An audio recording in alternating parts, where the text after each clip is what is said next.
பா லாஸ்டா சொல்லி கொடுத்த 2 மூச்சு பயிற்சியில வந்துட்டு இவங்க தான் பண்ணணும், இவங்களா பண்ணக்கூடாது அப்படின்னு சொல்லி சில ரூல்ஸ்லாம் இருந்தது.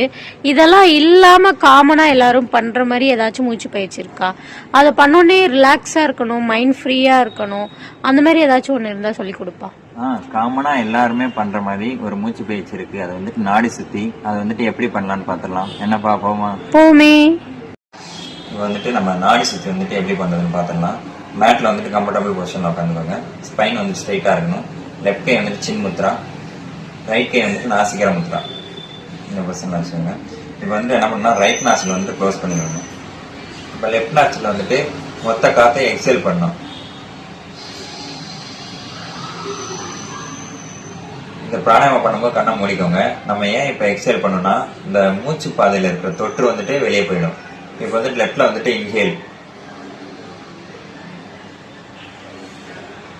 ஒரு 4 செகண்ட் இன்ஹேல் பண்ணோம்னா இந்த 2 ஃபிங்கரை வச்சுட்டு லெஃப்ட் நாசில் க்ளோஸ் பண்ணிக்கோங்க, ரைட் நாசில் ஓப்பன் பண்ணிக்கோங்க. இதில் வந்துட்டு எக்ஸேல்.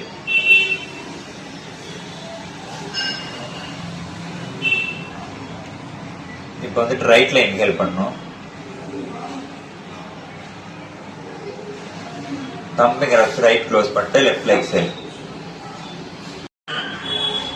இந்த பயிற்சி பண்ணும்போது வந்துட்டு கை வந்துட்டு இந்த பொசிஷன்ல இருக்கணும். ஏன்னா நுரையீரல் வந்துட்டு கொஞ்சம் ஸ்பேஸ் அதிகமாகும், கொள்ளளவு அதிகமாகும். அதனால மூச்சு வந்துட்டு நல்லா போயிட்டு வரும். இப்போ லெஃப்ட்ல இன்ஹேல், ரைட்ல எக்ஸேல், ரைட்ல இன்ஹேல், லெஃப்ட்ல எக்ஸேல். இதுதான் ஒரு ரவுண்ட். இந்த மாதிரி ஒரு நாளைக்கு வந்துட்டு 10 ரவுண்ட் பண்ணணும். அதான் அந்த பெனிஃபிட் கிடைக்கும். இது பண்றதுனால நமக்கு என்னென்ன பெனிஃபிட் இருக்குன்னா, நாள் ஃபுல்லா மைண்ட் வந்துட்டு ரிலாக்ஸா இருக்கும். மன அழுத்தம், டிப்ரெஷன் அதெல்லாம் எதுவுமே இருக்காது. அப்புறம் மூச்சு சம்பந்தப்பட்ட பிரச்சனை, இந்த ஆஸ்துமா, இந்த பிரச்சனை எதுவுமே இருக்குது. கோல்டு டைம்ல வந்துட்டு இதை கொஞ்சம் அவாய்ட் பண்ணிக்கோங்க. இந்த மாதிரி யூஸ்ஃபுல்லான வீடியோன்னா நான் ஃபாலோ பண்ணுங்க. தேங்க்யூ.